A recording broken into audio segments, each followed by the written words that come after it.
Praise God. Amen. What a wonderful day it is. എത്ര മനോഹരമായ അനുഗ്രഹീതമായ ദിവസം. അതിനായിട്ട് കർത്താവിന് മഹത്വം കരേറ്റുന്നു. We thank God for this beautiful day. ഒരുമിച്ച് കടന്നു വന്നിരിക്കുന്ന എല്ലാവർക്കും, ഓൺലൈനിൽ വാച്ച് ചെയ്യുന്ന എല്ലാവർക്കും കർത്താവായ യേശു ക്രിസ്തുവിൻ്റെ നാമത്തിൽ ഞങ്ങളുടെ സ്നേഹവന്ദനങ്ങളെ അറിയിക്കുന്നു. We bring greetings to all of you, those who are here as well as those who are online watching us. കഴിഞ്ഞ ദിവസങ്ങളിൽ നമ്മൾ ചെയ്തു പോന്ന ഒരു സീരീസിൻ്റെ ഭാഗമായിട്ട് അതിൻ്റെ അവസാനമായിട്ട് ഇന്ന് കർത്താവായ യേശു ക്രിസ്തുവിൻ്റെ രണ്ടാമത്തെ വരവിനോടനുബന്ധിച്ചുള്ള ലക്ഷണങ്ങൾ, the signs of his second coming, അത് നമ്മൾ കഴിഞ്ഞ രണ്ടാഴ്ചയായിട്ട് ചിന്തിച്ചത്. അത് തുടരുവാൻ ആഗ്രഹിക്കുന്നു. We want to continue on the series that we have been talking about, the signs of the second coming of Christ, and today will be the last day of that. ഒരിക്കൽ കൂടെ നമുക്ക് തീത്തോസിൻ്റെ ലേഖനം 2-ാം അധ്യായം അതിൻ്റെ 12 വാക്യങ്ങൾ മലയാളത്തിൽ ഞാൻ വായിക്കാം. തീത്തോസ് 2:12-13. നാം ഭാഗ്യകരമായ പ്രത്യാശയ്ക്കായിട്ടും മഹാദൈവവും നമ്മുടെ രക്ഷിതാവുമായ യേശു ക്രിസ്തുവിൻ്റെ തേജസ്സിൻ്റെ പ്രത്യക്ഷതയ്ക്കായിട്ടും കാത്തുകൊണ്ട് ഭക്തികേടും പ്രപഞ്ചമോഹങ്ങളും വർജിച്ചിട്ട് ഈ ലോകത്തിൽ സുബോധത്തോടും നീതിയോടും ദൈവഭക്തിയോടും കൂടെ ജീവിച്ചു പോരേണ്ടതിന് അത് നമ്മെ ശിക്ഷിച്ച് വളർത്തുന്നു. The key text of our message was Titus chapter 2 verse 13 through 15. It says, it teaches us to say no to ungodliness and worldly passions, and to live self-controlled, upright, and godly lives in this present age while we wait for the blessed hope, the appearing of the glory of our great God and Savior Jesus Christ. കഴിഞ്ഞ ആഴ്ചയിൽ ഓർപ്പിച്ചതുപോലെ നമുക്ക് കർത്താവിൻ്റെ വരവിൻ്റെ സമയവും തീയതി നാളും നാഴികയും നമുക്ക് അറിഞ്ഞുകൂടാ. Just like I reminded you last week, we do not know the time or the day of the coming of our Lord. എന്നാൽ കർത്താവിൻ്റെ വരവിൻ്റെ ലക്ഷണങ്ങൾ എന്താകുമെന്ന് ദൈവത്തിൻ്റെ വചനം പറഞ്ഞു. We know the signs of the coming of the Lord. അതിനെക്കുറിച്ചാണ് നമ്മൾ കഴിഞ്ഞ ആഴ്ചയിൽ വിശേഷാൽ കേട്ടത്. So that is what we have heard last week. എന്തൊക്കെയാ കർത്താവിൻ്റെ വരവിൻ്റെ ലക്ഷണങ്ങൾ? So what are the signs, what are the symptoms or the signs of the coming of the Lord? ഒന്നാമത് നമ്മൾ ചിന്തിച്ചത്, നമ്മൾ ദൈവവചനത്തിൽ നിന്ന് കണ്ടത്, regathering of the Jewish people as a nation. യഹൂദന്മാരുടെ ഒരു രാഷ്ട്രം എന്നുള്ള നിലയിലുള്ള അവരുടെ പുനർ ഏകീകരണം. So the first thing we saw was the regathering of Jewish people from all over the world. അതെത്ര പ്രധാനപ്പെട്ടതാണ് ദൈവത്തിന്റെ വചനത്തിന്റെ വെളിച്ചത്തിലെന്ന് നമ്മൾ കാണുവാനിടയായി. And we also heard how significant it is in the light of the word of God. 2000-ൽ പരം വർഷങ്ങൾ വിവിധ സ്ഥലങ്ങളിലേക്ക് 70ഓളം രാജ്യങ്ങളിലേക്ക് ചിതറിപ്പോയിരുന്ന യഹൂദന്മാരെ, അതുപോലെ തന്നെ അനേക തരത്തിൽ അവരുടെ വ്യക്തിത്വം, ഐഡന്റിറ്റി പോലും നഷ്ടപ്പെട്ടാമായിരുന്ന സാഹചര്യങ്ങളിൽ നിന്ന് ദൈവം അവരെ സൂക്ഷിച്ച് സംരക്ഷിച്ച് മടക്കി കൊണ്ടുവന്നതിനെ കുറിച്ച് നമ്മൾ കേട്ടു. Those Jewish people who were scattered all over the world for 2000 years, they lost their identity, they lost their presence, but God brought them back to Israel after 2000 years. ഇസ്രായേലിനെ നോക്കുന്നത് തന്നെ നമുക്ക് ദൈവത്തിന്റെ വചനത്തിന്റെ ആധികാരികതയും കർത്താവിന്റെ മടങ്ങിവരവിനെ കുറിച്ചുള്ള പ്രവചനങ്ങളുടെ വിശ്വാസ്യതയും വർദ്ധിപ്പിക്കുന്നതാണ്. As you look at Israel, it increases our faith and brings out the authority of Israel and Israel as a nation. യഥാർത്ഥമായിട്ട് തുറന്ന മനസ്സോടെ ഇസ്രായേലിനെ വീക്ഷിക്കുന്നവർ, അതിന്റെ ചരിത്രം പഠിക്കുന്നവർ, അത് കടന്നു പോകുന്ന വഴികളെ കാണുമ്പോൾ ആരാണ് അത്ഭുതപ്പെട്ടു പോകാത്തത്? If you look at with an open mind, you will be amazed at what God is doing to the nation of Israel. ഇന്ന് ഞാൻ വീണ്ടും അവിടെ നിൽക്കുവാൻ ആഗ്രഹിക്കുന്നില്ല. I don't want to stay there, but we want to move on. എന്നാൽ അത് നമ്മുടെ കർത്താവിന്റെ വരവിന്റെ പ്രത്യാശയാൽ നമ്മെ നിറയ്ക്കട്ടെ എന്ന് ഞാൻ പ്രാർത്ഥിക്കുന്നു. I pray that will give us the hope of the second coming of our Lord in the days to come. അതിനെക്കുറിച്ച് analyse ചെയ്യാനോ റിസർച്ച് ചെയ്യാനോ പഠിച്ച് അത് ഇൻഫർമേഷൻ ആയിട്ട് നിലനിൽക്കാനോ മാത്രമല്ല, not only use this information to our head knowledge to understand and research and what about Israel. നമ്മുടെ ഭാഗ്യകരമായ പ്രത്യാശയെ പുതുക്കുവാൻ അത് മുഖാന്തരമാകട്ടെ എന്ന് പ്രാർത്ഥിക്കുന്നു. That be the reason to increase our blessed hope that we have in Christ Jesus. രണ്ടാമത്തെ കാര്യം നമ്മൾ കണ്ടത്, സുവിശേഷം ലോകം മുഴുവൻ പ്രസംഗിക്കപ്പെടും എന്ന് കർത്താവ് തന്നെ പറഞ്ഞു. The second factor we discussed last week, the gospel will be preached throughout the world. എത്ര ദ്രുതഗതിയിലാണ് സുവിശേഷം ലോകം മുഴുവൻ പ്രസംഗിക്കപ്പെടുവാൻ തക്കവണ്ണം ആളുകൾ ശ്രമിച്ചുകൊണ്ടിരിക്കുന്നത്. And the people are, especially Christians, are working very diligently to preach the gospel throughout the world. ഏത് media എടുത്തോ ആ മീഡിയത്തിൽ കൂടെ സുവിശേഷം അറിയിക്കുവാൻ ലോകത്തിൽ ആളുകൾ ഇങ്ങനെ ബദ്ധശ്രദ്ധരായിരിക്കുക. People are diligently working very hard regardless of the media they use to continue to share the gospel.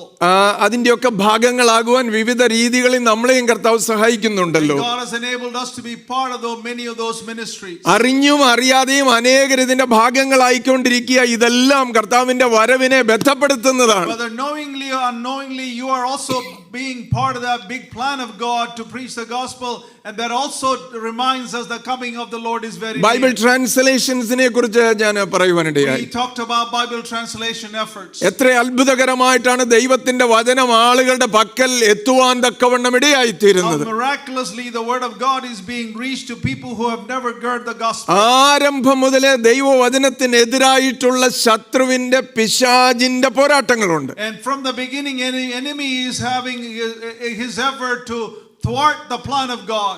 ഈ ബൈബിളിനെ ഇല്ലാതെയാക്കുവാൻ, ഇതിനെ തുടച്ചു മാറ്റുവാൻ എല്ലാമുള്ള ശ്രമങ്ങൾ ഉണ്ടായിട്ടുണ്ട്. And there were plans to wipe the Bible off the face of the earth from the early beginning.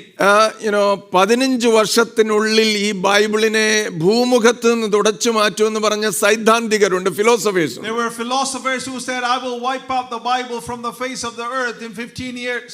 എന്നാൽ ആ പറഞ്ഞ ആളിന്റെ വീട് തന്നെ ബൈബിൾ സൊസൈറ്റി വിലയ്ക്ക് വാങ്ങി അവിടെ hundreds of thousands of copies of the Bible were stored. The man who claimed that his house was turned into a Bible society office where hundreds of thousands Bibles were stored. ദൈവവചനത്തിന് ബന്ധനമില്ല. And there is no bondage for the word of ഇതിനെ God. തടയുവാൻ ഒരു ശക്തിക്കും കഴിയുകയില്ല. No power on earth can block this word of God. ഇതെന്നും ആളുകളെ reach ചെയ്തുകൊണ്ടിരിക്കുകയാണ്. And this word is still reaching people all over the world. ഒരു ഭാഷയിലോ പല ഭാഷകളിലോ അല്ല, ഓൾമോസ്റ്റ് എല്ലാവരുടെയും ഭാഷകളിൽ എത്തിക്കൊണ്ടിരിക്കുക. And not only in one or two languages, in every language people are spoken, this Bible is reached. അപ്പൊ ഇതെല്ലാം എന്തിനെ വിളിച്ചറിയിക്കുന്നതാ? What does all this show? എങ്ങനെയെങ്കിലും സുവിശേഷം ആളുകളുടെ പക്കൽ എത്തുവാൻ. And that means that somehow we want to reach people. The gospel should reach every കർത്താവിന്റെ വരവ് ഏറ്റവും അടുത്തെന്ന് നമ്മെ വരച്ചു കാണിക്കുവാനുള്ള nation. That മുഖാന്തരം also draws us closer to the coming of the Lord Jesus Christ. അടുത്തതായിട്ട് കർത്താവ് പറഞ്ഞ അനേക കാര്യങ്ങളുണ്ട്, എല്ലാം എടുക്കുവാൻ സമയമില്ല. ചില കാര്യങ്ങൾ കൂടി ഇന്ന് ചൂണ്ടിക്കാണിച്ച് നമുക്ക് ഈ പരമ്പര There are many അവസാനിപ്പിക്കാം. other signs, but we want to point out a couple more signs. കർത്താവ് പറഞ്ഞ മറ്റൊരു കാര്യമാണ്, ലോകത്തിലെല്ലാം ട്രിബുലേഷൻസ് വർദ്ധിക്കും, കഷ്ടങ്ങൾ പെരുകും. The other thing Jesus said was there will be tribulations all over the world. It will be increasing. മർക്കോസിന്റെ സുവിശേഷം 13-ാം അധ്യായം അതിന്റെ 19-ാമത്തെ വാക്യത്തിൽ നമ്മൾ വായിക്കുന്നു. In Mark chapter 13 verse 19 we read, ആ നാളുകൾ ദൈവം സൃഷ്ടിച്ച സൃഷ്ടിയുടെ ആരംഭം മുതൽ ഇന്ന് വരെ സംഭവിച്ചിട്ടില്ലാത്തതും ഇനിമേൽ സംഭവിക്കാത്തതുമായ കഷ്ടകാലമാകും. and there will be great tribulations that the world has never seen before during those time. ഈ കഴിഞ്ഞ നൂറ്റാണ്ടുകളിലെ ഈ കഷ്ടങ്ങളെ കുറിച്ച് അതിന്റെ ഒരു പട്ടിക ഒന്ന് എടുത്തു നോക്കിയാൽ സാധാരണ സംഭവങ്ങളല്ല, എന്നാൽ പ്രത്യേകമായിട്ടുള്ള വലിയ കഷ്ടങ്ങളിൽ കൂടെ ജനതതി മനുഷ്യര് കടന്നുപോയതൊന്ന് എടുത്തു നോക്കിക്കേ. You think of the last century, look at the distresses and tribulations people have gone through. ഒരുപാട് മഹായുദ്ധങ്ങൾ ഉണ്ടായി. There were great wars. വംശീയമായിട്ടുള്ള കൊലപാതകങ്ങൾ അല്ലെങ്കിൽ കൊലയും ഒക്കെ നടന്നു. There were tribal killings and all those things happening in the world. 20-ാം നൂറ്റാണ്ടിൽ തന്നെ 100 മില്യണിൽ അധികം ആളുകൾ ജനോസൈഡ്സിന്റെ ഭാഗമായിട്ട് കൊല്ലപ്പെട്ടെന്ന് In പറയുന്നത്. 20th century alone there was 100 million people were killed because of genocide. ആളുകളെ വംശീയമായിട്ട് പീഡിപ്പിക്കുകയും കൊല്ലുകയും ചെയ്യുക. And people were killed as a tribe or a typical people group. അങ്ങനെയുള്ള മഹാകഷ്ടങ്ങൾ ലോകത്തിന്റെ അനേക ഭാഗങ്ങളിലുണ്ടായി. And those kind of tribulations we have seen throughout the world. Displacement ഉണ്ടായി. അതാ അവരുടെ സ്വസ്ഥാനങ്ങളിൽ നിന്ന് ഓടി പലായനം ചെയ്യേണ്ടതായ സാഹചര്യങ്ങൾ ഉണ്ടായി. People were displaced from their own home country to other places, and that has happened. 117 million people എന്ന് പറഞ്ഞാൽ 11-12 കോടിയോളം ആളുകൾ അവരവരുടെ സ്ഥാനങ്ങൾ വിട്ട് പലായനം ചെയ്യേണ്ടി വന്നെന്ന് എഴുതിയിരിക്കുന്നു. 117 million people were displaced throughout the world.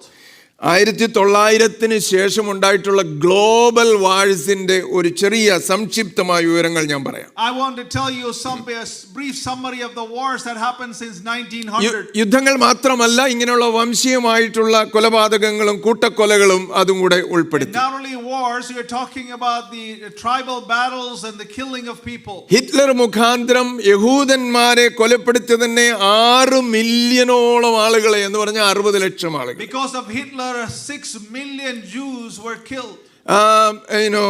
Rwandan കൂട്ടക്കൊലയിലെ ജനോസൈഡില് 800,000 ആളുകൾ മരിച്ചു എന്നാ പറയുന്നത്. In Rwanda, because of the genocide, 800,000 people were killed. അപ്പൊ എല്ലാ രീതിയിലും കഷ്ടങ്ങൾ ഇങ്ങനെ പെരുകിക്കൊണ്ടിരിക്കുക. So in every way we see tribulations and trials all around us. മനുഷ്യന്റെ ജീവിതം എല്ലാം ഇംപ്രൂവ് ചെയ്യുന്ന ഒരു സാഹചര്യം കാണാനേ ഇല്ല. We do not see people's lives are being improved. അത് കഷ്ടങ്ങൾ പെരുകുന്നതേ കാണാനുള്ളൂ. All we see is these distresses are happening all over. കർത്താവ് പറഞ്ഞു, നിങ്ങൾ യുദ്ധങ്ങളും യുദ്ധശ്രുതികളെയും കുറിച്ച് കേൾക്കും. You will hear about the wars and the message of wars. ജാതി ജാതിയോടും രാജ്യം രാജ്യത്തോടും എതിർക്കും. A tribe and a nation will come against each other. ക്ഷാമവും ഭൂകമ്പവും അവിടെ ഉണ്ടാകും. There will be pestilence and famine everywhere. എങ്കിലും ഇതൊക്കെയും ഈറ്റുനോവിന്റെ ആരംഭമത്രേ. But these are all the signs of the coming of the Lord. 1900 മുതൽ 1989 വരെ എന്ന് പറഞ്ഞാൽ 89 വർഷങ്ങളിൽ 1822 എർത്ത്ക്വേക്സ്, ഭൂകമ്പങ്ങൾ ഉണ്ടായെന്നാ പറയുന്നത്. From 1900s to early 1900s to 1989 there was 82 different 1822. 1822 earthquakes. അതും 7+ റിക്ടർ സ്കെയിലിൽ മാർക്ക് ചെയ്യുന്ന മാഗ്നിറ്റ്യൂഡ് ഉള്ള എർത്ത്ക്വേക്സ്. And some of them were more than 7+ Richter scale magnitude earthquakes that happened. എന്ന് പറഞ്ഞാൽ ഓരോ വർഷവും ഏതാണ്ട് 20ഓളം ഭൂകമ്പങ്ങൾ ലോകത്തിൽ നടന്നുകൊണ്ടിരിക്കുക. Every year an average of 20 earthquakes are happening in the world. And tens of thousands of earthquakes നടക്കുന്നുണ്ട്. എന്നാൽ ഇത്രയും വലിയ കട്ടിയുള്ള തീവ്രമായിട്ടുള്ള ഭൂകമ്പങ്ങൾ. There are many earthquakes happening on a monthly basis, but something of this significance has not happened before. കർത്താവ് പറഞ്ഞ പോലെ യുദ്ധങ്ങളും യുദ്ധശ്രുതികളും നമ്മൾ കേട്ടോണ്ടിരിക്കുക. Just like Jesus said, we are hearing of wars and the noise of wars. ജാതി ജാതിയോടും രാജ്യം രാജ്യത്തോടും എതിർത്തുകൊണ്ടിരിക്കുകയാണ്. A nation will come against a nation, a tribe will come against another tribe. ഒരു ഭാഗത്ത് യുദ്ധം നടക്കുമ്പോൾ തന്നെ മറുഭാഗത്തും വേറൊരു സ്ഥലത്തും അങ്ങനെയുള്ള യുദ്ധങ്ങൾ പൊട്ടിപ്പുറപ്പെടുകയാണ്. War is happening in one part of the world, but also on the other side the war is going on. നമുക്കിപ്പോൾ അറിയാം, റഷ്യയും യുക്രൈനും തമ്മിൽ ഉള്ള യുദ്ധം ചില വർഷങ്ങളായി നടന്നുകൊണ്ടിരിക്കുക. As you know, Russia and Ukraine are in war for many years. അതോടൊപ്പം തന്നെയാണ് മിഡിൽ ഈസ്റ്റിലെ മധ്യ പൂർവ്വ ഏഷ്യയിലെ കോൺഫ്ലിക്റ്റും പൊട്ടിപ്പുറപ്പെട്ടിരിക്കുന്നത്. Along with that, as you can see, the Middle East, the war has broken. Violent incidents കൂടിക്കൊണ്ടിരിക്കുകയാണ്. Violent incidents are increasing every day. ഗ്ലോബലായിട്ട് സാർവലൗകികമായിട്ട് കാണുന്ന ഒരു അസുരക്ഷിതത്വമുണ്ട്. There is an unsafe feeling throughout the world. എല്ലായിടത്തും ഇങ്ങനെയുള്ള ഒരു പ്രയാസത്തിൽ കൂടെ ലോകം കടന്നുപോയിക്കൊണ്ടിരിക്കുകയാണ്. The world is going through tribulations and uneasiness all over the world. യുദ്ധങ്ങളെ കുറിച്ച് പറഞ്ഞല്ലോ. As we talked about wars. ഒന്നാം ലോകമഹായുദ്ധത്തിൽ 20 മില്യൺ ആളുകൾ കൊല്ലപ്പെട്ടെന്നാ പറയുന്നത്. It is said that 20 million people perished in the first world war. 1914 മുതൽ 19 വരെയുള്ള സമയത്ത് From 1914 to 1919. 20 മില്യൺ ആളുകൾ കൊല്ലപ്പെട്ടു. 20 million people died. രണ്ടാം ലോകമഹായുദ്ധം 1939 മുതൽ 45 വരെ നടന്ന യുദ്ധത്തില് The second world war from 1939 to 45. 70 മുതൽ 85 വരെ മില്യൺ ആളുകൾ, എന്ന് പറഞ്ഞാൽ 7 തൊട്ട് 8.5 കോടി വരെ 70 to 85 million people perished in that war. ഇങ്ങനെ ഒരുപാട് സംഖ്യകളുണ്ട്. ഇതെല്ലാം പെരുകിക്കൊണ്ടിരിക്കുക. And there are many other perplexing numbers that it is increasing day by ഈ day. 2024 മാത്രം 2,33,000 സംഘർഷങ്ങളിലുള്ള മരണം നടന്നിട്ടുണ്ട്. In 2024 itself, there were 233,000 people or conflicts that happened. ഇതെല്ലാം And വർദ്ധിച്ചുകൊണ്ടിരിക്കുകയാണ്. all these are increasing. അപ്പം ജാതിയോട്, രാജ്യത്തോട് എതിർക്കുമെന്ന് കർത്താവ് പറഞ്ഞു. Jesus said that tribe will come against another tribe, and nation will come against another nation.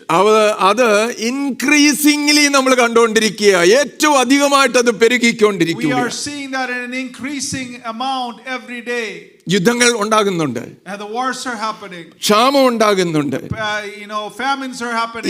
ഈ കഴിഞ്ഞ നാളുകളിൽ ഉണ്ടായതുപോലെയുള്ള ലോകത്തിന്റെ അനേക ഭാഗങ്ങളിൽ ഉണ്ടായ ക്ഷാമം എന്ന് പറയുന്നത് അതിഭയങ്കരമാണ്. The famines we have been seeing recently, it is a significant amount of famine. ഒരുപക്ഷെ അമേരിക്കയിൽ ജീവിക്കുന്ന നമുക്ക് അതിന്റെ സീരിയസ്നെസ് മനസ്സിലാക്കാൻ Those ബുദ്ധിമുട്ടുണ്ടായേക്കാം. who are living in America in the plenty, we may not understand the severeness of this famine. Somalia പോലെ, south Sudan പോലെ അങ്ങനെയുള്ള അനേക സ്ഥലങ്ങളിലെ ആളുകൾ കടന്നു പോകുന്ന ദാരിദ്ര്യം എന്നത് അവർണ്ണനീയമാണ്. We do not know the famine.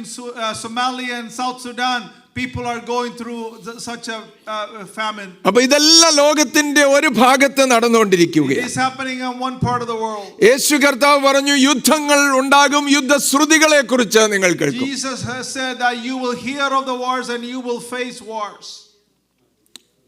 ഇതെല്ലാം നടന്നുകൊണ്ടിരിക്കുകയാണോ? Is this happening all around us? അപ്പൊ നമ്മൾ എന്താ ചെയ്യേണ്ടത്? So what must we do? എന്താ അത്? ആ മെസ്സേജ് നമുക്ക് കിട്ടിക്കൊണ്ടിരിക്കുന്ന മെസ്സേജ് എന്തുവാ? So what is the message we are taking from these incidents? നിൻവരവിൻ ലക്ഷ്യങ്ങളും എങ്ങും കാണുന്നേ, ജാതിയോടു പോരിനായുധങ്ങൾ നിൻവരവിൻ ലക്ഷ്യങ്ങളും എങ്ങും കാണുന്നേ, ജാതിയോടു പോരിനായുധങ്ങളാ, വ്യാധി മൂലം ഖേദിക്കുന്നേ മാനവേരെല്ലാം, ക്ഷാമവും ഭൂകമ്പവും അവിടെ. ഓ വ്യാധി മൂലം ഖേദിക്കുന്നേ മാനവേരെല്ലാം, ക്ഷാമവും ഭൂകമ്പവും അവിടെ. യേശു നായക പാപശാപനാശക, വീണ്ടെടുത്ത നിൻ ജനത്തിനാത്മ, അന്ത്യകാല സംഭവങ്ങളാലെ ഭൂവനം, മാരകായുധങ്ങളാലെ ലോകരാഷ്ട്രങ്ങൾ, അന്ത്യകാല സംഭവങ്ങളാലെ ഭൂവനം, മാരകായുധങ്ങളാലെ ലോകരാഷ്ട്രങ്ങൾ, സായുധ സമരത്തിനായി കളമൊരുക്കുന്നേ.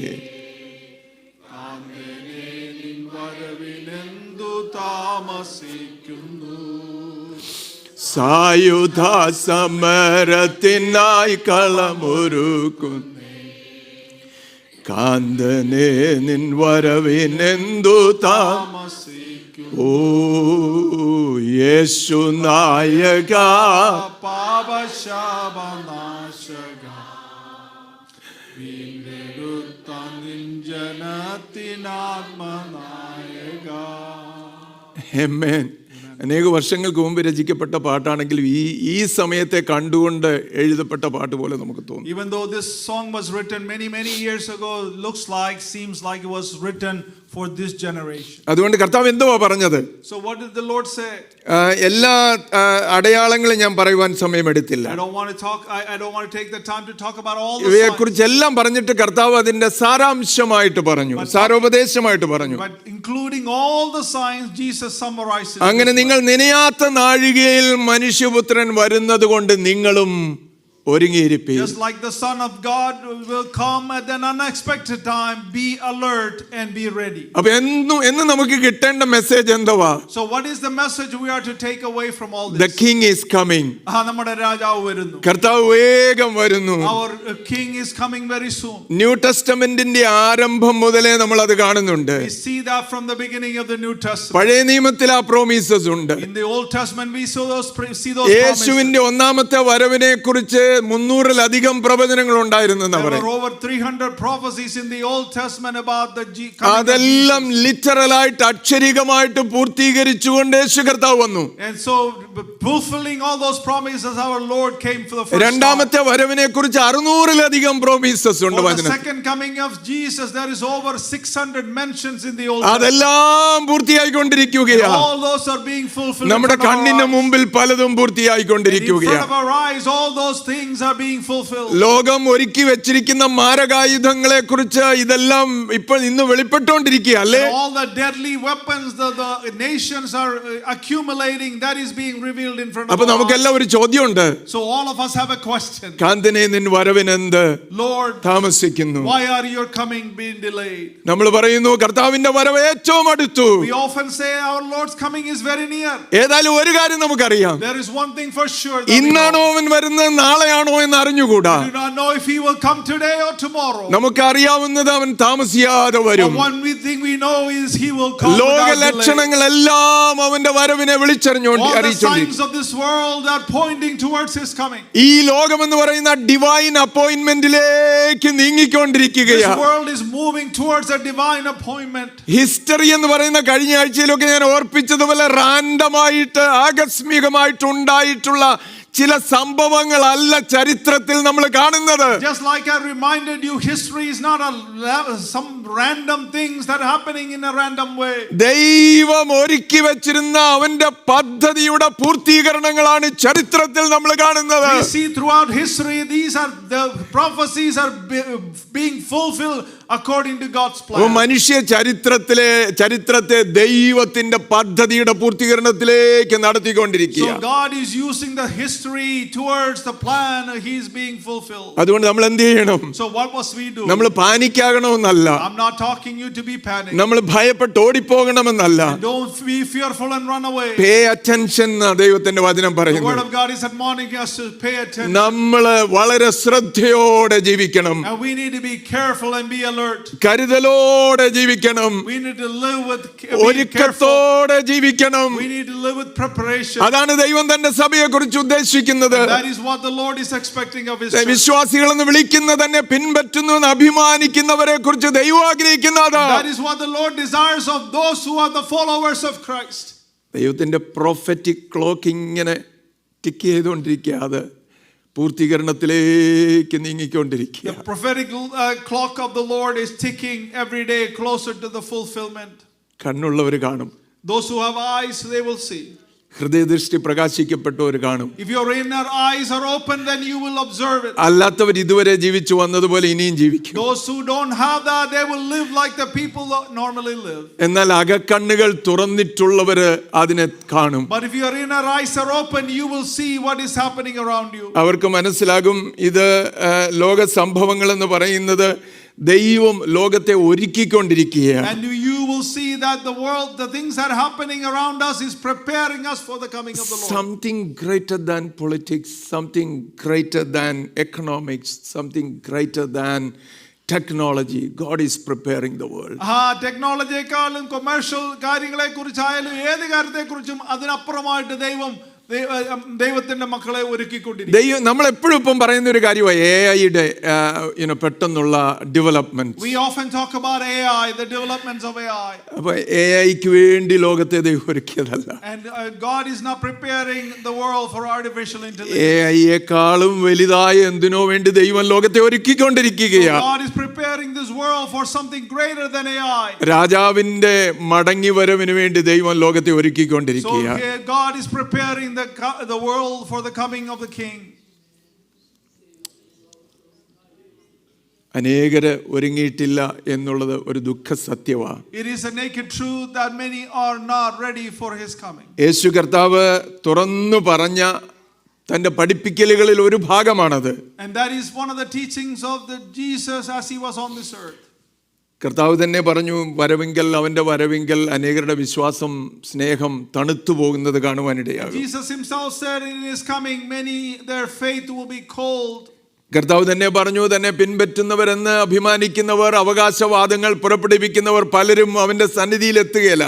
And Jesus himself said those who claim to be his followers, they will not be there in his presence. Mathai സുവിശേഷത്തിൽ കാണുന്ന 25-ാം അധ്യായത്തിൽ കാണുന്ന 10 കന്യകമാരുടെ ഉപമ അത് പഠിപ്പിക്കുന്നതാണ്. And that is what the parable of the 10 virgins teaches in Matthew chapter 25. 5 പേര് ബുദ്ധിയുള്ളവരായിരുന്നു, 5 were wise virgins, 5 പേര് and ബുദ്ധിയില്ലാത്തവരായിരുന്നു. the other were foolish virgins. ബുദ്ധിയുള്ളവർ തങ്ങളുടെ വിളക്കിൽ എണ്ണയും കൂടെ എടുത്തിരിക്കരുത്. Those who were wise virgins, they had the oil in their lamp. ബുദ്ധിയില്ലാത്തവർ ഒരുങ്ങിയിരുന്നില്ല. Those foolish 5 virgins were not prepared for the coming. അർദ്ധരാത്രിക്ക് പെട്ടെന്ന് മണവാളൻ വന്നപ്പോൾ At the midnight the cry rang out, the bridegroom came. ഒരുങ്ങിയിരുന്നവർ മാത്രം അകത്ത് കയറി. Those who were prepared, those who were ready were taken. ഒരുങ്ങാത്തവരെല്ലാം വിട്ടുകളയുവാനിടയായി. And he left those who were not prepared. ഇന്ന് രാവിലെ കേട്ടതുപോലെ, ദൈവവചന പഠനത്തിൻ്റെ സമയത്ത് കേട്ടതുപോലെ, ഐ നെവർ ന്യൂ യു, ഞാൻ നിങ്ങളെ ഒരു നാളും അറിഞ്ഞിട്ടില്ല എന്ന് പറയുന്നത് കേൾക്കുവാനിടയായി. And those, just like we heard in the Bible study this morning, the other 5 said, I never knew you, and he left them. Church attend ചെയ്യുന്നുണ്ട്, And we attend a church. നമുക്ക് Bible stories അറിയാം, We know the Bible stories. നമ്മൾ Sunday school പഠിച്ചിട്ടുണ്ട്, We have studied Sunday school. Sunday സ്കൂളുകളിൽ പഠിപ്പിച്ചിട്ടുണ്ട്, We have taught Sunday school. കർത്താവിൻ്റെ വേല ചെയ്യുന്നു എന്ന് അഭിമാനിക്കുന്നുണ്ട്. We also take pride that we've done the work of the Lord. പക്ഷേ കർത്താവിൻ്റെ വരവിനായിട്ട് ഒരുങ്ങിയിട്ടുണ്ടോ? But are you prepared for the coming of the Lord? നമ്മുടെ ജീവിതങ്ങളെ ശ്രദ്ധിച്ചു നോക്കിയിട്ടുണ്ടോ? Have you looked at examined your life closely? ഏതെല്ലാം ഏരിയയിലാണ് നമുക്ക് മാറ്റങ്ങൾ ഉണ്ടാകേണ്ടതെന്ന് നോക്കിയിട്ടുണ്ടോ? Have you looked at your life and say, what areas do you need to change? അതോ ഇപ്പോഴും നമ്മൾ ലോകത്തിലെ പല ആളുകളെ പോലെ നമ്മൾ Or are we ജീവിച്ചുകൊണ്ടിരിക്കുകയാണ്? living just like the people of this world? കർത്താവിൻ്റെ വരവ് ഇതുവരെ താമസിച്ചെങ്കിൽ Even though his coming is delayed, അതിനൊറ്റ കാരണമേ ഉള്ളൂ, there is only one reason for that. അവന്റെ കരുണയാൽ മാത്രമാണ്. Only because of his mercy. അപ്പോസ്തലനായ പത്രോസ് അതിനെക്കുറിച്ച് പറയുന്നുണ്ട്. Apostle Peter says regarding ചിലർ that, താമസമെന്ന് വിചാരിക്കുന്നത് പോലെ കർത്താവ് തന്റെ വാഗ്ദത്തം നിവർത്തിപ്പാൻ താമസിക്കുന്നില്ല. the Lord is not slow in keeping his promise like some people think. അപ്പം ചിലർ കൂടെ രക്ഷിക്കപ്പെടണം എന്ന് വെച്ച് അവൻ കരുണ കാണിക്കുന്നതേ ഉള്ളൂ. He is patient because he wants some more people to be saved. ഓരോ ദിവസവും കർത്താവ് വരാത്തത് അവന്റെ ദയയുടെ ഭാഗമാണ്, കരുണയുടെ ഭാഗമാണ്. So the reason why our Lord is delaying, because it is plan of his patience and plan of forgiveness. ഇന്നലെ കർത്താവ് വന്നിരുന്നെങ്കിൽ ഒരുപക്ഷെ നമ്മിൽ ചിലർ കാണത്തില്ലായിരുന്നു, If the Lord has come yesterday, some of us will not have കാരണം വേണ്ടതുപോലെ നമ്മൾ ഒരുങ്ങിയിട്ടില്ല, because we are not prepared. അല്ലെ മറ്റനേകർ There കാണത്തില്ലായിരുന്നു. may be others in the world may not be there. അതുകൊണ്ട് കർത്താവ് ഇങ്ങനെ തന്റെ വരവ് താമസിപ്പിക്കാൻ So ഇടയാവുകയാണ്. daily he is delaying his coming. So his delay is delay of grace. അവൻ താമസിപ്പിക്കുക എന്ന് പറയുന്നത് അവന്റെ കരുണയുടെ കൃപയുടെ ഭാഗമാണ്. The delay he is delaying because it is a plan of his grace to his people. അപ്പം ദൈവം മനുഷ്യർക്ക് നമുക്കെല്ലാം പിന്നെയും അവസരങ്ങൾ തന്നുകൊണ്ടിരിക്കുക. So the Lord is giving you another opportunity on a daily ഈ basis. സഭയ്ക്ക് അവസരം തന്നുകൊണ്ടിരിക്കുക. This church is being given ഇനി another വചനം opportunity. കേൾക്കുന്നവർക്ക് പ്രസംഗിക്കുന്ന ഞങ്ങൾക്ക് ഉൾപ്പെടെ അവസരം തന്നുകൊണ്ടിരിക്കുക. Those who are hearing the word this morning as well as those who are preaching, ഓരോ ദിവസവും സൂര്യൻ ഉദിക്കുമ്പോൾ ഒരു പുതിയ അവസരമാണത്. every day the sun rises, that is a new opportunity for ഓരോ you. ശ്വാസവും നിശ്വാസവും അത് ഒരു അവസരങ്ങളാ ദൈവം തരുന്നത്. The breath you take in, the breath you blow out, that is another opportunity. എന്നാൽ ദൈവത്തിന്റെ കരുണ എന്നേക്കും നിൽക്കുന്നതല്ല. But his mercy does not last forever. അതിന്റെ അവസാനം അതിന്റെ ഒരു പാരമ്യതയുണ്ട്. There is an ultimate end of his mercy. കാരണം അതേ പാസേജ് തന്നെ പറയുന്നുണ്ട്, ഒരു കള്ളനെ പോലെ അവൻ വരുവാനിടയാകും. Just in that same passage it says he will come like a thief. എന്ന് പറഞ്ഞാൽ അപ്രതീക്ഷിതമായ സമയത്ത്, That means in an unexpected time, വളരെ പെട്ടെന്ന് at a quick moment, ഫൈനലായിട്ടുള്ള ഒരു വരവ്. and there is a final coming. നമുക്ക് എന്തുവാ ചെയ്യാനുള്ളത്? So what must we do? Let us repent and turn to the Lord. നമ്മൾ റിപ്പന്റ് ചെയ്ത് കർത്താവിലേക്ക് തിരിയുക. നമ്മുടെ ജീവിതത്തിൽ എന്തെങ്കിലും ഉണ്ടോ കർത്താവിൻ്റെ വരവെങ്കിൽ നമ്മൾ കാണപ്പെടാതിരിക്കത്തക്കവണ്ണം നമ്മുടെ ജീവിതത്തിൽ എന്തെങ്കിലും ഉണ്ടെങ്കിൽ നമുക്ക് ഏറ്റുപറയാം ഇന്ന് രാവിലെ. There is anything hindering us from the coming of the Lord that you are not prepared, let us confess that this morning. ആത്മീകരായിട്ട് നമുക്ക് ഉണർവുള്ളവരായിട്ട് നിലനിൽക്കാം. We want to be awake and be revived and be ready for the coming of the Lord. മർക്കോസിന്റെ സുവിശേഷത്തിൽ യേശു കർത്താവ് പറഞ്ഞത് നമ്മൾ വായിക്കുന്നുണ്ട്. In Mark's gospel that we read about Jesus. ഞാൻ നിങ്ങളോട് പറയുന്നതോ എല്ലാവരോടും പറയുന്നു, ഉണർന്നിരിപ്പീൻ. What I say to you, that I say to everyone, be awake. എല്ലാവരും ഉണർന്നിരിക്കണമെന്ന്. Everybody watch out. Hallelujah. Amen. നമ്മുടെ ജീവിതത്തിൽ നമ്മൾ ഉണർവുള്ളവരായിരിക്കുക. In our life we would need to watch out, be awake. സഭയുടെ ഒരു പ്രശ്നം, the church has become a sleeping church, right? ചർച്ചിന്റെ ഒരു പ്രശ്നം എന്ന് പറയുന്നത് നമ്മൾ ഉറങ്ങുന്ന ചർച്ചായി തീർന്നിരിക്കുന്നു. ലോകം അവരെ കുറിച്ച് നമ്മൾ പറയുന്ന പോലെ ഇരുളിൽ ജീവിക്കുന്നവരെന്നാ. And the world is living in darkness. നമ്മൾ ആരാ? നമ്മൾ വെളിച്ചത്തിൽ ജീവിക്കുന്നവരാ. We live in the light. പക്ഷേ വെളിച്ചത്തിലാണെന്ന് പറഞ്ഞുകൊണ്ട് തന്നെ നമുക്ക് ഉറങ്ങാൻ പറ്റും അല്ലേ? But we can say that we're living in the light yet sleep. Spiritual sleep എന്ന് പറയുന്നത് ഭയങ്കര ഡേഞ്ചറസ് ആണ്. Spiritual sleep is something very dangerous. എന്താ അതിന്റെ ലക്ഷണങ്ങൾ? So what are the signs of spiritual sleep? പ്രാർത്ഥനയ്ക്ക് യാതൊരു താല്പര്യവും കാണത്തില്ല. There is no desire for prayer. മറ്റു കാര്യങ്ങൾക്ക് വലിയ ഉത്സാഹമായിരിക്കും. And for everything else there is a lot of energy.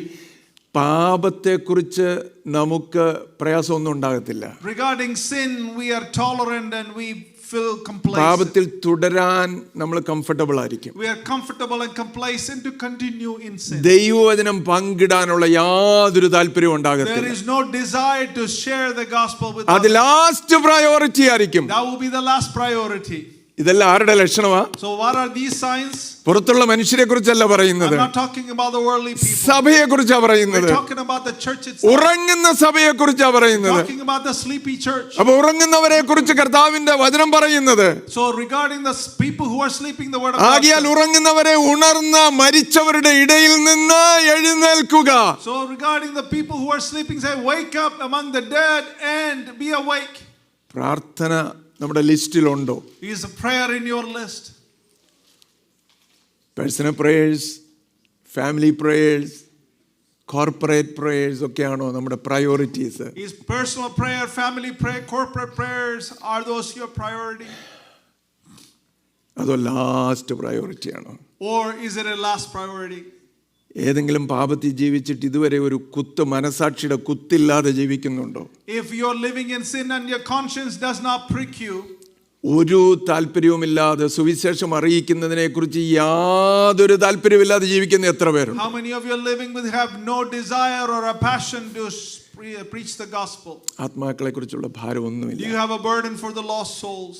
ഇതെല്ലാം തെളിയിച്ചു കാണിക്കുന്ന ഒരു കാര്യമുണ്ട്. All this is proving us one thing. നമ്മളൊരു സ്ലീപ്പിംഗ് ചർച്ചിന്റെ ഭാഗമാണ്. And we will be a sign of a sleeping church. അയ്യോ, നമുക്ക് അങ്ങനെ ആകരുതേ. I pray that we are not like that. നമ്മളെ ദൈവം ആഗ്രഹിക്കുന്നത് ഒരു ഉണർവിലേക്ക് നമ്മളെ നടത്തണം. What the Lord desires of us is to be revived and a revived church. ഉണർവിൽ നമുക്ക് മാനസാന്തരം ഉണ്ടാകും. In revival there is a repentance. മാനസാന്തരത്തിൽ നമുക്ക് പ്രാർത്ഥനയോടുള്ള താല്പര്യമുണ്ടാകും. In the changing of our hearts there will be a desire for prayer. നമ്മുടെ പാപങ്ങളെ നമ്മൾ ഉപേക്ഷിക്കാൻ തുടങ്ങും. We will confess our sins. നമ്മൾ സുവിശേഷം അറിയിക്കാൻ തുടങ്ങും. We will start preaching the gospel. ഇതെല്ലാം യഥാർത്ഥ ഉണർവിന്റെ ലക്ഷണങ്ങളാണ്. These are the signs of revival. അല്ലാതെ ഉണർവെന്ന് പറയുന്ന വലിയ ശബ്ദകോലാഹലം മാത്രമല്ല. Revival is not making some noise. അത് ഉണ്ടാകുന്നെങ്കിൽ ഉണ്ടാകട്ടെ. If that happens, let it be. എന്നാൽ അതിനേക്കാൾ എല്ലാം പ്രാധാന്യമുള്ളതാണ് നമ്മുടെ ജീവിതം മാറുക എന്ന് പറയുന്നത്. But more than all that is important is our lives being transformed. Hallelujah. Hallelujah. മുഴങ്കാലുകളിൽ ദൈവത്തിന്റെ സന്നിധിയിലേക്ക് കരങ്ങൾ മലർത്തി ദൈവത്തോട് നിലവിളിക്കുക എന്നത്. And be on your knees and raise your arms to the Lord and cry out to Him. നമുക്ക് വേണ്ടത് അങ്ങനെ ഒരു റിവൈവലാ. That is the type of revival. അങ്ങനെ ഒരു ഉണർവാണ് നമുക്ക് വേണ്ടത്. That is the type of revival we have. അതിനുവേണ്ടി നമ്മൾ എത്ര പേര് ഒരുങ്ങും? How many of you are prepared for that? ഒരു ഉണർവുണ്ടായി കഴിയുമ്പോൾ people will pray with urgency. When a revival happens, people will start praying in urgency. ഈ south കൊറിയയിലൊക്കെ വലിയ ഉണർവുണ്ടായതിനെ കുറിച്ച് നിങ്ങൾ ഒരു പക്ഷേ You കേട്ടിട്ടുണ്ട്. have heard of the great revival that happened in South Korea. രാവിലെ ജോലിക്ക് പോകുന്നവര്, Those who are to work in the morning. ജോലിക്ക് പോകുന്നതിന് മുമ്പ് അവരുടെ ടിഫിൻ എല്ലാം പാക്ക് ചെയ്ത് ചർച്ച് വരും 4 മണിക്ക് വെളുപ്പിനെ. People will pack their lunch and come to the church early morning at 4 o'clock. എന്നിട്ട് പ്രാർത്ഥനയ്ക്ക് ഒരുമിച്ച് കൂടും. They will gather together for prayer. 1 മണിക്കൂർ മിനിമം അവർ പ്രാർത്ഥനയിൽ ചെലവഴിക്കും. And they will spend in prayer at least 1 hour in the morning. എന്നിട്ട് അവർ ജോലിക്കായിട്ട് പോകും. Then they go to work from church. ഉണർവുണ്ടായതിൽ അത്ഭുതമുണ്ടോ? And is there a miracle that if revival happened in South? 9:30 ആരാധനയും Bible സ്റ്റഡിയും വെച്ചാൽ നമുക്ക് ബുദ്ധിമുട്ടാണ്. And we have a hard time getting here at 9:30 for Bible ഇച്ചിരി കൂടി study. ഉറങ്ങാൻ പറ്റിയിരുന്നെങ്കിൽ എന്നാണ് നമ്മൾ വിചാരിക്കുന്നത്. Many of us think, hey, I want to sleep in a little bit more. Doctor യോങ്ങിച്ചോയുടെ ചർച്ചിലെ വിസിറ്റ് ചെയ്ത ഇന്ത്യയിൽ നിന്നുള്ള അസംബ്ലീസ് ഓഫ് ഗോഡിൻ്റെ ചില ആളുകൾ വിസിറ്റ് ചെയ്തപ്പോൾ അവർ ചോദിച്ചു, what is the secret of your churches growth and revival? Those representatives of Assemblies of God visited Pastor Yonggi Cho's church in South Korea and asked him, what is the reason behind the revival? അതാരും അനേക വർഷങ്ങൾക്ക് മുമ്പാണ്. This is many years ago. അപ്പോൾ അദ്ദേഹം പറഞ്ഞു, go and visit the prayer mountain. Yonggi Cho said, ആ പ്രാർത്ഥനയുടെ അവിടെ ഉള്ള സ്ഥലം പോയി നിങ്ങൾ വിസിറ്റ് ചെയ്യണം. പ്രാർത്ഥനയ്ക്കായിട്ട് വേർതിരിച്ചു വെച്ചിരിക്കുന്ന ഒരുപാട് കൊച്ചു സ്ഥലങ്ങൾ ഒരു മൗണ്ടനില്. There were small places set apart for prayer on this mountain. കൊച്ചു കുടിലുകൾ, Small huts.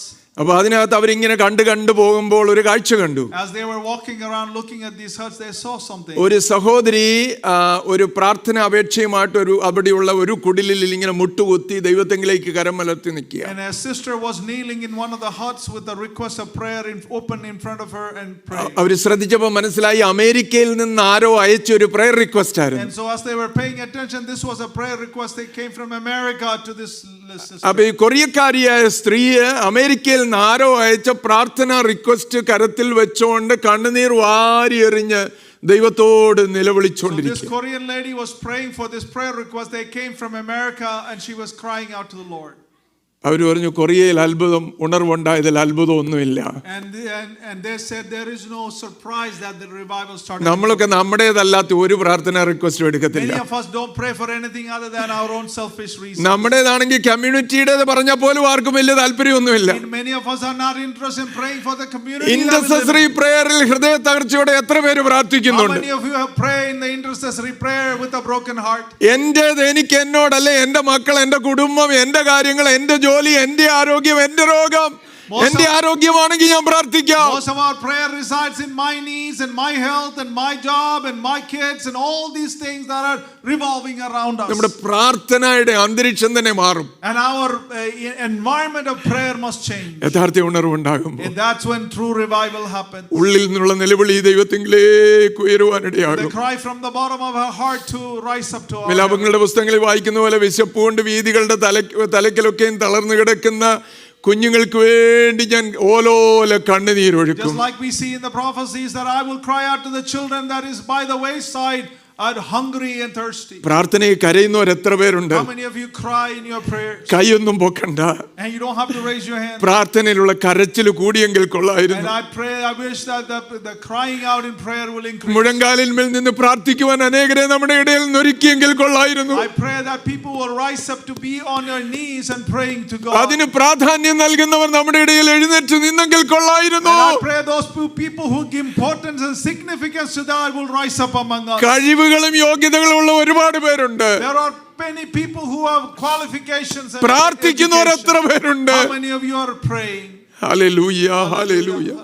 ഇന്ന് രാവിലെ നമ്മെ തന്നെ നമുക്ക് ഏൽപ്പിച്ചു Let കൊടുക്കാം. us surrender ourselves, submit ourselves. വിശ്വാസികൾ ഉണരുമ്പോൾ As the children of God arise up, urgencyയോടെ, ശീഘ്രതയോടെ, തിടുക്കത്തോടെ പ്രാർത്ഥിക്കുമ്പോൾ they were praying in secret and urged with urgency. അത് കാണിക്കുന്നത് ഒരു കർത്താവിന്റെ മടങ്ങി വരവിൽ അവർ വിശ്വസിക്കുന്നുണ്ടെന്നുള്ളതാണ്. And that shows that they believe in the second coming of our Lord. പ്രാർത്ഥിക്കാത്തവരെ കാണിക്കുന്നത് ഞാൻ അതൊന്നും വിശ്വസിക്കുന്നില്ലെന്ന്. Those who don't pray, meaning that I don't believe in the coming of the Lord. നമ്മുടെ എത്ര പേർക്ക് ആ പ്രാർത്ഥനയ്ക്കുള്ള തിടുക്കമുണ്ട്? How many of you are really diligent in praying? ദൈവ സാന്നിധ്യത്തിന് വേണ്ടിയുള്ള ഒരു വലിയ ആഗ്രഹമുണ്ട്. There is a desire for the presence of God.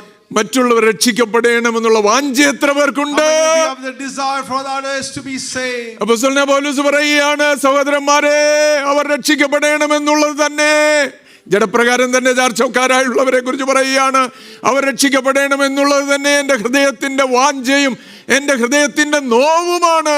Apostle Paul says regarding his relatives that I want them to be saved. That is my desire of my heart, and that is the pain that is in my heart. നമ്മുടെയൊക്കെ ഹൃദയത്തിൽ ഒരു now തുടങ്ങിയിരുന്നെങ്കിൽ And I pray that there will be a pain in our hearts regarding the lost. നല്ല ജോലിക്ക് തരാൻ പറ്റാത്ത ഒരു satisfaction, that is not something a good job can give you. നമ്മുടെ ആരോഗ്യമോ നമ്മുടെ ഫൈനാൻസസിനോ തരാൻ പറ്റാത്ത സന്തോഷം, Our health or finances cannot give you that joy. അതിനായിട്ട് സീക്ക് ചെയ്യുന്ന എത്ര How പേരുണ്ട്? many of you seek for that joy? പ്രാർത്ഥനയ്ക്കായി തങ്ങളെ തന്നെ ഏൽപ്പിക്കുന്ന എത്ര How പേരുണ്ട്? many of you are surrendering yourself for prayer? വെളിപ്പാട് പുസ്തകത്തിൽ നമ്മൾ വായിക്കുന്നു, യേശു കർത്താവ് തന്നെ പറയുന്നു. In Revelations we see Jesus himself saying, കർത്താവ് പറയുന്നു, ഇതാ ഞാൻ വേഗം വരുന്നു. Jesus said, I am coming soon. ഇതാ ഞാൻ വേഗം വരുന്നു. Here I am coming soon. സഭ എന്താ പറയേണ്ടത്? What does the church's response must be? ആമേൻ കർത്താവേ വരണമേ. Amen. Come Lord Jesus.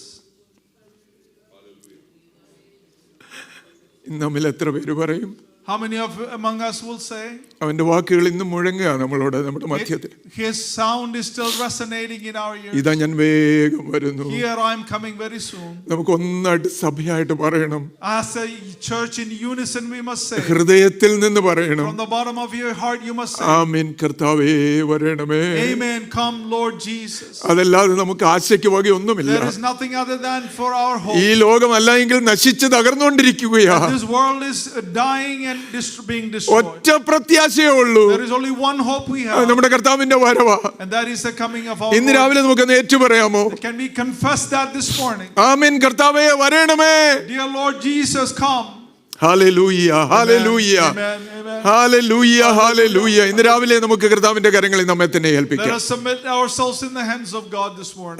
ദൈവത്തിന്റെ ആത്മാവ് നടത്തുന്നവരൊക്കെ ദൈവസന്നിധിയിൽ എഴുന്നേറ്റ് നിന്നാട്ടെ. If you are being led by the Holy Spirit this morning from this message, I want you to stand അല്പനിമിഷങ്ങൾ നമ്മൾ up. പ്രാർത്ഥനയിൽ ചെലവഴിക്കാൻ We're പോവുകയാണ്. going to spend some time in prayer. Hallelujah. ദൈവസന്നിധിയിൽ ഒരു സമർപ്പണത്തോടെ With the commitment in the presence of God. ദൈവത്തിന്റെ കരങ്ങളിൽ നമ്മെ തന്നെ ഏൽപ്പിച്ചുകൊണ്ട് And let us submit and surrender ourselves in the ഈ hands ഒരു of God. സഭയായിട്ട് നമുക്ക് പറയാൻ പറ്റണം. Can we be able to say as a whole church? ആമേൻ കർത്താവേ വരണമേ. Amen. Come Lord Jesus. മറ്റൊന്നുമല്ല നമ്മുടെ ലക്ഷ്യം. We have no other aim. മറ്റുള്ളതെല്ലാം സെക്കൻഡറിയാ പ്രിയപ്പെട്ടവരെ. Everything else is secondary in front of നമ്മുടെ us. ഏറ്റവും പ്രാഥമികമായിട്ടുള്ള ലക്ഷ്യം Our primary goal should be കർത്താവിന്റെ വരവിന് വേണ്ടി ഒരുങ്ങി ജീവിക്കുകയാ. to preparing ourselves for the coming of അവന്റെ the Lord. രണ്ടാമത്തെ വരവിനെ ബന്ധപ്പെടുത്തി ജീവിക്കുകയാ.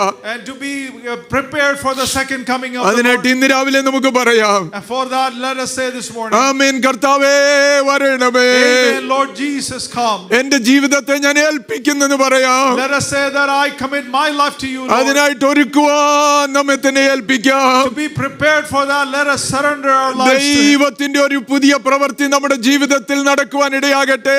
Let God's new work be revealed in our lives. A new work in our lives. നമ്മുടെ ജീവിതത്തിൽ ഒരു പുതിയ പ്രവൃത്തി ആരംഭിക്കുവാൻ ഇടയാകട്ടെ. Let Him start a new work in our lives starting this morning. ഇതുവരെ ജീവിച്ചതുപോലെയല്ല, Not like the way you lived so ഇതുവരെ far. പ്രാർത്ഥിച്ചതുപോലെയല്ല, Not like the way you prayed so ഇതുവരെ far. സ്നേഹിച്ചതുപോലെയല്ല, Not like the way you loved so far. ഇതുവരെ ദൈവരാജ്യത്തിന് വേണ്ടി ജീവിച്ചതുപോലെയല്ല.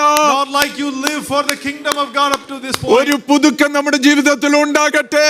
I pray that there will be a renewal in your ഒരു life. പുതുക്കം ഈ സഭയിൽ ഉണ്ടാകട്ടെ. I pray there will be a renewal in this church. അതിനായിട്ട് ഇന്ന് രാവിലെ നമുക്ക് ദൈവസന്നിധിയിൽ ഏൽപ്പിക്കാം. And before that, let us